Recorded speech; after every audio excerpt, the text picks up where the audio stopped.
Good morning everyone, welcome to the second segment of our lecture. This is module 2 which is termed as basic grammar. We are still on GSP 1201/2201 use of English during 2020/2021 session. This course consists of the Faculty of Agriculture and Faculty of Veterinary Medicine. The name of facilitator is Abdullahi. Thank you. As I said, this is the first segment of basic grammar, module 2, and the objective of the course, or the objective of the module, is set to make students understand the basic rules and conventions of using words in isolation and in structures, and punctuative marks for effective spoken and written communications in English. The module focuses on the following items: word classes, sentence types, types of tenses in English, and punctuation marks. Word classes. When we say word classes, we are referring to the bricks of erection structures in any meaningful human communication. Words in English are classified according to the functions they perform in sentences. For instance, some words name things while others replace them in sentences. Some express actions while others modify the actions. Some connect other words while others indicate relationship between other words. Traditionally, there are 8 parts of speech or word classes in English. These are the nouns, adjectives, verbs, adverbs, prepositions, pronouns, conjunctions, and interjections. Apart from this, Huddleston 1996 identifies determinators, coordinators, and subordinators as additional classes, while Quick and Greenberg 2006 for word articles and demonstratives to make 10 word classes in English. Broadly, words are divided into open class and closed class because the former accepts new membership while the latter does not. Open class items are nouns, adjectives, verbs, and adverbs, while closed class items are pronouns, prepositions, conjunctions, and interjections. Let us look at the open class, which consists of the adjectives, verbs, adverbs, and noun. The noun. Nouns are names given to things, ideas, persons, concepts, and so on and so forth. Nouns are classified into proper nouns, which name specific things and begin with capital letters such as Musa, Lagos, Monday, November, and so on and so forth. Common nouns that refer to general names given to persons or things of the same kind. Unlike proper nouns, these are commonly shared by persons or objects that have something in common. For example, woman, chair, table, and so on and so forth. Abstract nouns, which refer to names of qualities, emotions, actions, and conditions. For example, joy, anger, honesty, happiness, beauty, sadness, patience, sorrow, and so on and so forth. While concrete nouns that refer to names of things that we can see and touch. For example, desk, chair, pencil, and so on and so forth. Collective nouns, which are used for a group or collection. Groups may consist of people, objects, or animals. A collective noun is regarded as whole. For example, staff, family, team, vocabulary, audience, committee, and so on and so forth. While adjectives are words which describes a noun or a pronoun. In English, adjectives generally come before the nouns they qualify, e.g., a brave hunter, a beautiful girl, a good work. Adjectives are classified into demonstrative adjectives that point out the particular person or things to whom we are referring, e.g., that man is my brother. This woman is kind and gentle. Interrogative adjectives that ask questions about nouns they describe, e.g., whose bureau is that? Which of my auntie is dead? Possessive adjectives which are used to indicate ownership. For example, my aunt is dead. His car is in good condition. Descriptive adjectives. These adjectives give the quality of noun they describe.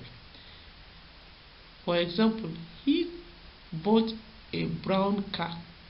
They are very happy. Adjectives normally functions attributively or predicatively. When we say attributive or attribution, attributive adjectives come before noun they qualify, e.g., the fair lady, the big man. Predicative adjectives occur after finite verbs of a sentence. For example, your daughter is very beautiful. We are quite happy. Let's look at the comparison of adjectives. Adjectives are used to indicate degrees of comparison. There are 3 such degrees of comparison. These are the positive degree, the comparative degree, and the superlative degree. For example, tall is the positive degree, taller is the comparative degree, and tallest is the superlative degree. We also have something like good, better, best, intelligent, more intelligent, most intelligent. Now let's look at the verbs. When we say verbs, we are referring to the action words. A verb is either finite or non-finite. A finite verbs agree with the subject of the sentence in which they are used and show the tense. Finite verbs are grouped into lexical and auxiliary verbs. When we say lexical verbs, is the major verbs in a sentence and is divided into 2. We have the transitive verb that is usually followed by an object to complete its meaning. John killed a big snake. The girl saw a madman. An intransitive verb does not need an object to complete its meaning in a sentence. E.g., my mom died last year. It rained yesterday. We also have linking verbs. A linking verb is a verb that connects the subject of a sentence to its complement or predicate to indicate the state of being of the subject. Example, lawyers are liars. My daughter is pretty.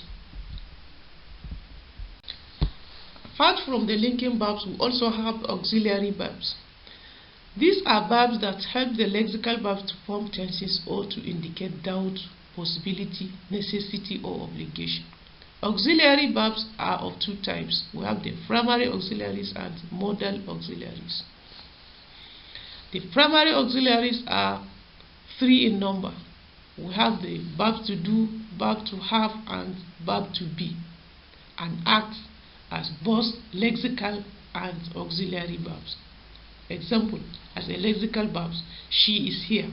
Musa does the cleaning. I had a boring experience there.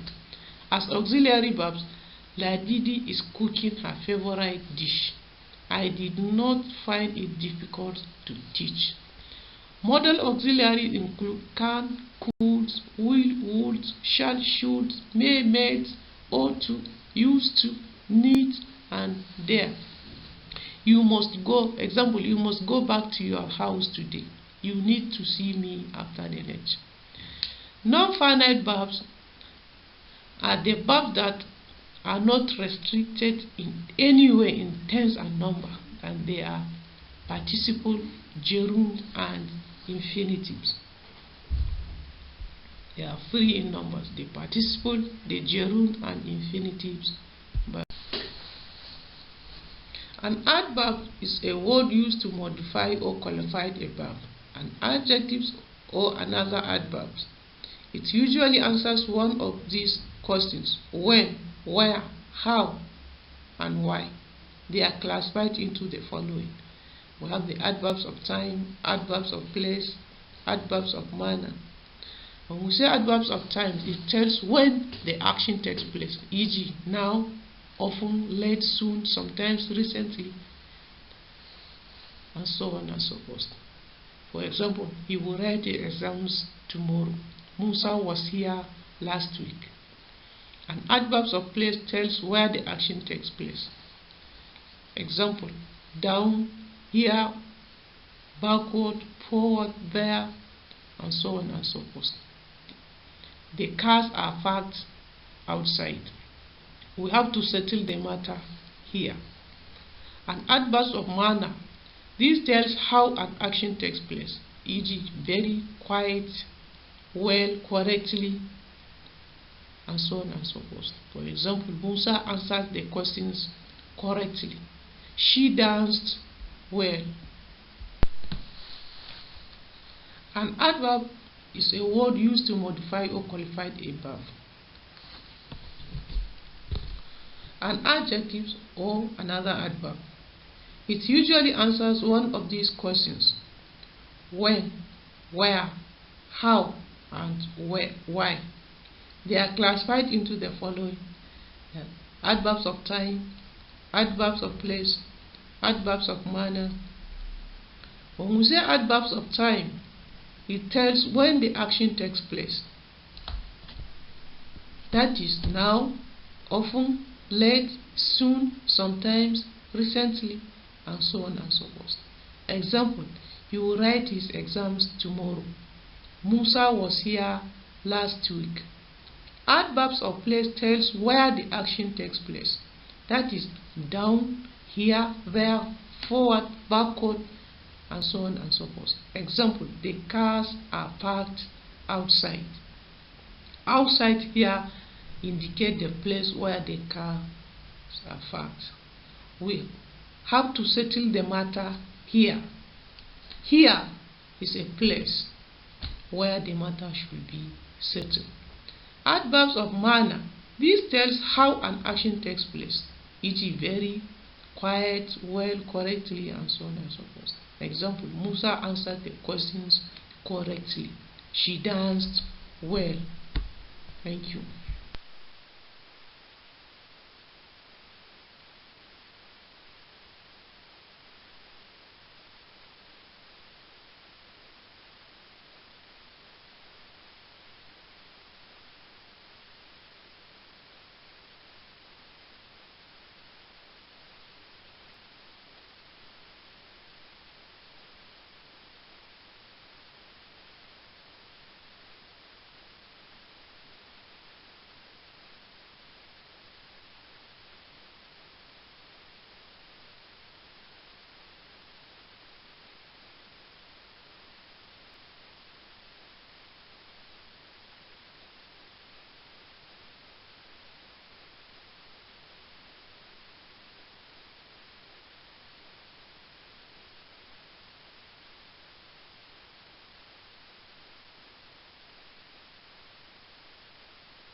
Pronouns are words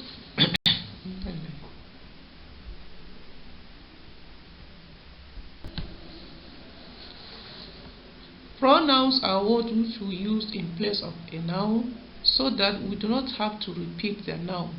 E.g., Abdul went to visit his friend Sani, but Abdul did not find Sani at home. In the above sentence, we can use pronouns in place of the proper noun. So the sentence will now read: Abdul went to visit his friend Sani, but Abdul did not find him at home. The word he and him are pronouns. Others are she, her, we, they, I, them, it, and you.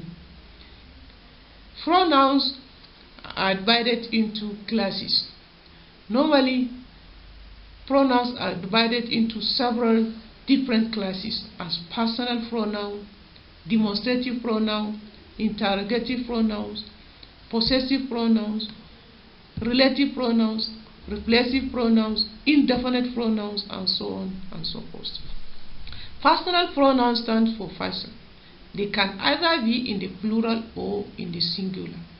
When they are in the third person singular, personal pronouns show gender, whether it is singular, whether it is masculine or feminine. Another feature of the personal pronoun is person. Person is a grammatical category of pronoun. Up to 3 persons are involved in discourse.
Still on pronoun. When a person speaks to you about someone else who may not necessarily be present, the speaker is the first person. You, the listener, is the second person. And the person spoken about is the third person. Here are the examples of personal pronoun. First person, we have I or we, my or our, me or us, mine or ours. Second person, we have you as a singular or you as a plural, your as a singular or you as a plural, and then yours or yours. Third person, we have something like he, she, it, his, hers, him, her, they, and them. Demonstrative pronouns are pronouns that point out a particular person or things. They include this, that, and those. That is an interesting lecture. This is Bayero University, Kano. Those are still in use. These are bad eggs.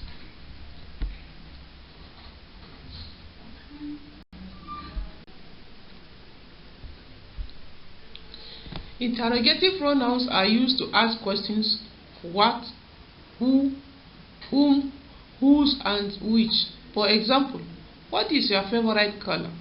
Who gave you my book? Which is yours? Whose bag is this? Possessive pronouns are pronouns formed from possessive adjectives. They include his, ours, it, yours, theirs, and mine. This book is mine. The choice is yours. The pen is hers. These classes are ours. Relative pronouns are pronouns that are similar to interrogative pronouns, except that relative pronouns introduce subordinate clause called relative clauses, and at the same time connect them with main clause. For example, he is the lecturer that chased his students away.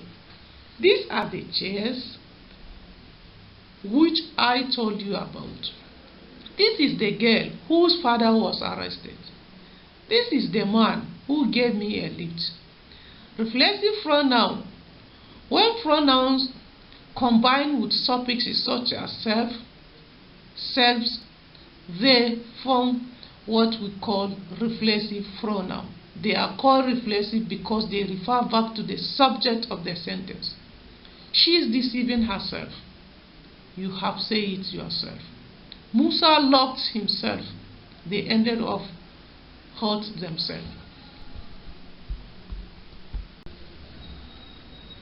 Prepositions. A preposition is a word used with a noun or pronoun to show their relationship with some other word in a sentence. A preposition together with a noun or pronoun which is its object form what is called a prepositional phrase. Example: Abdul gave the book to Mariam. Mariam cooked some food for Abdul. In the above sentences, to and for are prepositions, and to Mariam and for Abdul are prepositional phrase. Other prepositions are in, under, out, with, off, up, down, apart from, as far as, on top of, in front of. A conjunction is a word whose only functions is to link words, phrase, clause, and sentences. There are three types of conjunctions. We have the subordinating conjunction, the coordinating conjunction, and the correlative conjunctions.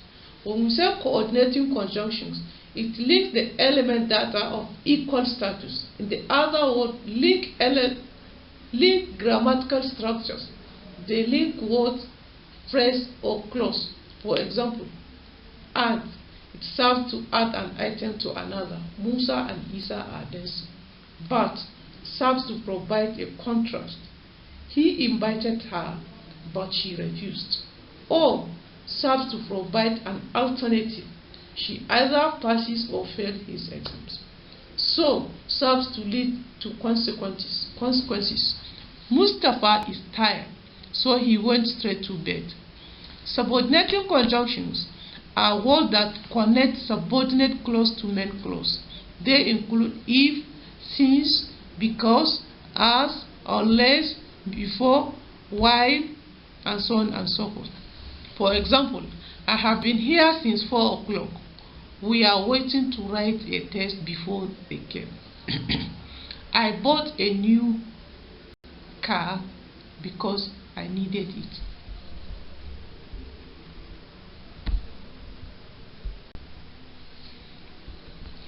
Correlative conjunctions.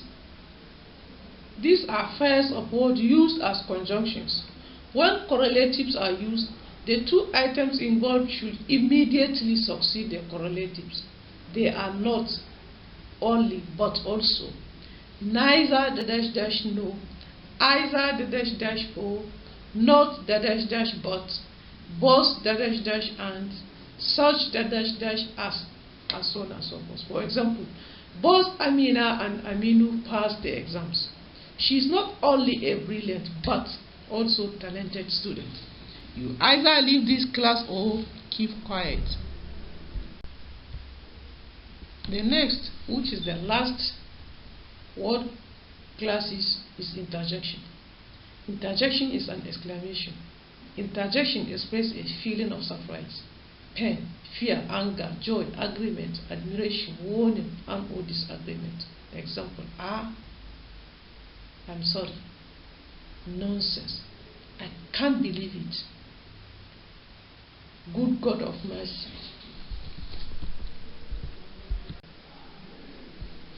The next topic under basic grammar is sentence structure and function. Before we move forward to discuss the concept of sentence, it is very good to follow and explain the hierarchical order of the elements in English. In terms of grammatical rank, a word is the least element followed by a phrase, one step above, then a clause followed by a sentence as the largest element. This simply implies that a sentence can be divided into clause, a clause can be split into phrases, and a phrases can be broken into words. Remember, our previous discussion centered on words. As such, we will briefly explain a phrase and a clause before moving on to structure and functions of a sentence in English language.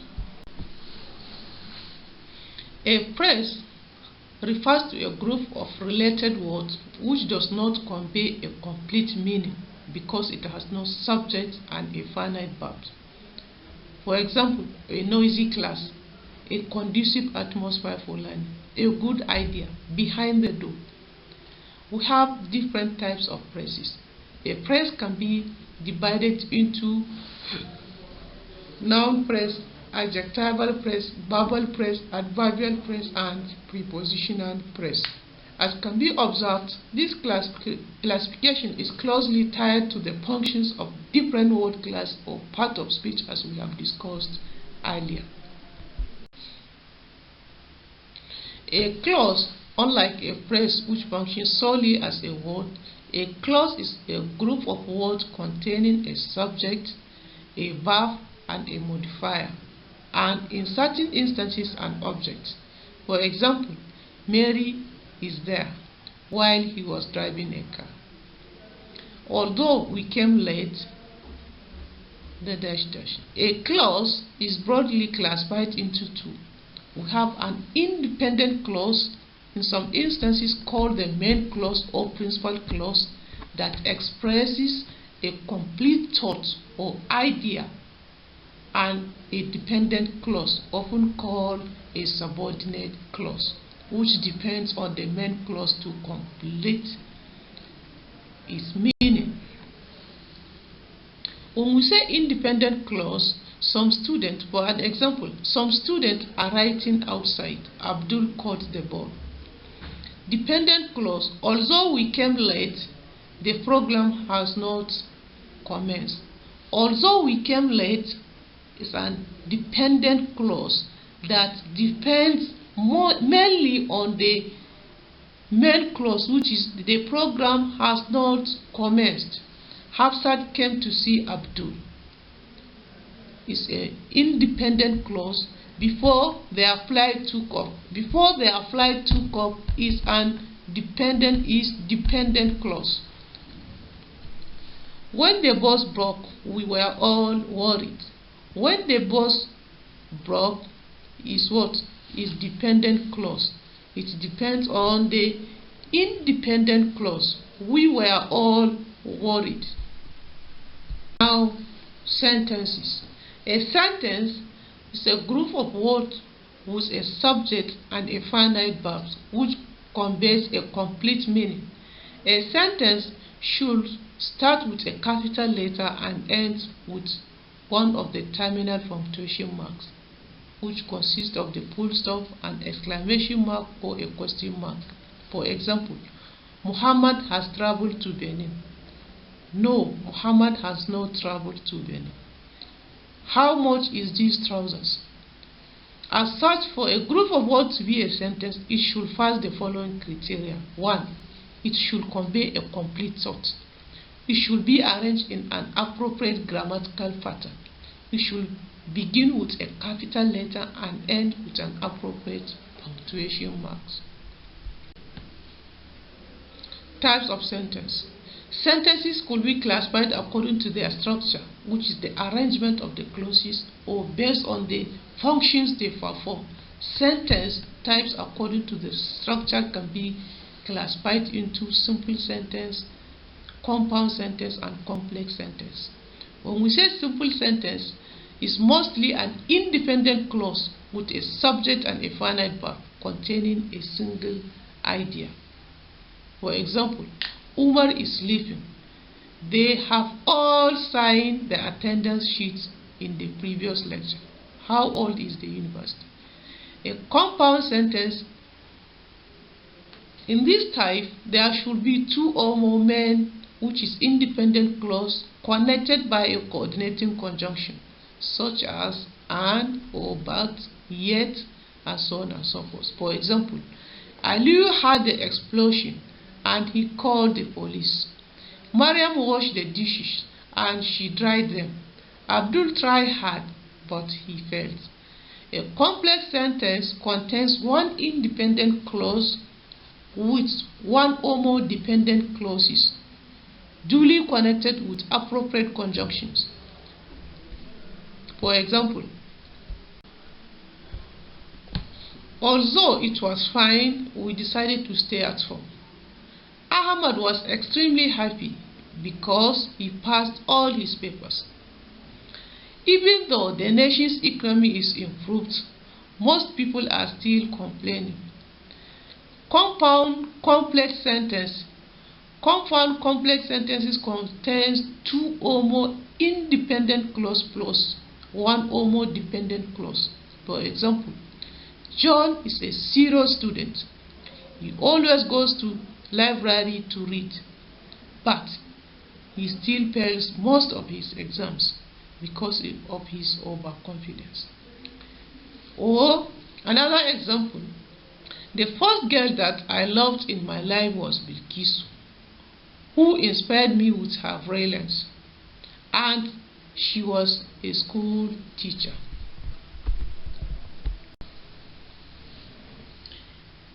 In another perspective, sentences are classified into 6 types according to functions they perform as follows: declaratives, interrogatives, exclamatory, wish, command, and request. When we say declarative, this is a statement which affirms or denies an idea. For example, President Buhari has dissolved his cabinet yesterday. Mustafa has not registered his courses. Nigeria is the richest country in Africa. Declarative sentences only describe how issues are in the sentence, while interrogative sentences ask questions and end with a question mark. For example, when did Nigeria get her independence?